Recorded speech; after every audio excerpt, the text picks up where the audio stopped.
ভূপেন বৰা এবছৰ আগৰ পৰাই নাছিলে একচুৱেলি তেওঁ নিজেই, গতিকে আজি ঢাকি দিছে, এইটোতো ভালেই কৰিছে ভূপেন বৰাক। মই দিলীপ শইকীয়া ডাঙৰীয়ালৈ এটা পুৰণা সতীৰ্থ হিচাপে পৰামৰ্শ দি আহিছোঁ যে বাজপেয়ী ভৱনত গেং অফ কংগ্ৰেছী বুলি কোঠা এটা ৰাখক।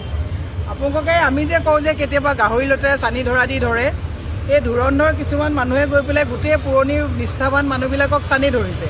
গতিকে আপুনি আপোনাৰ ৰুমটোতো তলা ভালকৈ মাৰি থৈ যাব। কোনদিনা ভূপেন বৰাই আপোনাৰ তলা ভাঙি পেলাই আকৌ তাত সোমাই যাব, কাৰণ মুখ্যমন্ত্ৰী আসনখন নেৰে।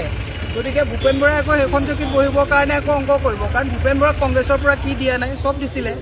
দিয়াৰ পিছতো যেতিয়া ইমান ডাঙৰ গাদ্দাৰী কৰিব পাৰে, গতিকে মই পুৰণা সতীৰ্থ হিচাপে অকণমান হ'লেও মোৰ দিলীপ শইকীয়াৰ লগত তেতিয়া কাম কৰিছিলোঁতো, এটা গেং অফ কংগ্ৰেছী মৰ্চাৰ ৰুম এটা তাত ৰাখিবলৈ দিছোঁ। ভাল কংগ্ৰেছীখিনি গৌৰৱ গগৈৰ লগত আছে, ধুৰন্ধৰবিলাক তেওঁলোকৰ তাত গৈছে। যেনেকৈ কংগ্ৰেছটো তৰুণ গগৈৰ দিনত কিছুমানে চেছ কৰিবলৈ চেষ্টা কৰিছিলে, সেই গোটেই গেংটো এতিয়া দিলীপ শইকীয়াৰ অটল বিহাৰী বাজপেয়ী ভৱনত সোমাইছে।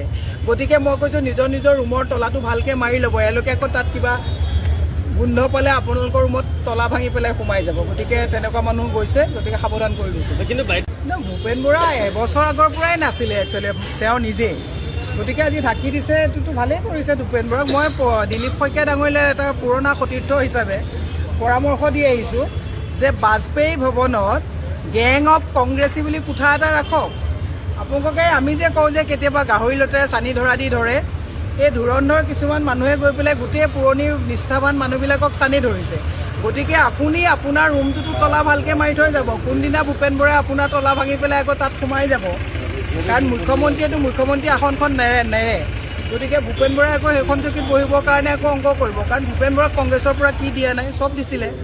দিয়াৰ পিছতো যেতিয়া ইমান ডাঙৰ গাদ্দাৰী কৰিব পাৰে, গতিকে মই পুৰণা সতীৰ্থ হিচাপে অকণমান হ'লেও মোৰ দিলীপ শইকীয়াৰ লগত তেতিয়া কাম কৰিছিলোঁতো, এটা গেং অফ কংগ্ৰেছী মৰ্চাৰ ৰুম এটা তাত ৰাখিবলৈ দিছোঁ। ভাল কংগ্ৰেছীখিনি গৌৰৱ গগৈৰ লগত আছে, ধুৰন্ধৰবিলাক তেওঁলোকৰ তাত গৈছে।